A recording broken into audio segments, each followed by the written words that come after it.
இன்சொலால் ஈரமலையிப் படிரிலவாம் செம்பொருள் கண்டார் வாய்சொல். இனிமையான சொற்கள் மூலம் மற்றவர்களின் மனதில் உள்ள கருணையையும் அன்பையும் அளந்து அதற்கேற்ப பேசும்போது அந்த சொற்களில் எந்த தவறும் இருக்காது. அப்படி பேசுபவர் உண்மையான நன்மையை அறிந்தவராக இருப்பார்.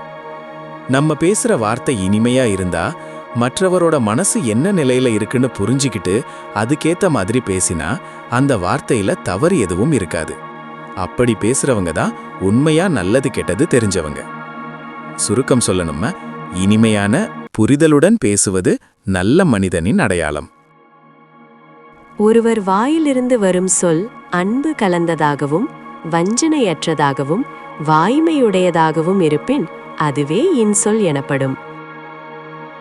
வஞ்சனையற்ற அன்புடையவர்களின் வாயிலிருந்து வரும் சொற்கள் அன்பு கலந்து வஞ்சக எண்ணம் இல்லாமல் இன்மையானதாக இருக்கும். இதுவே இன்மையானவை கூறல். இன்சொலால் ஈரமலையே படிரிலவாம் செம்பொருள் கண்டார் வாய்சொல்.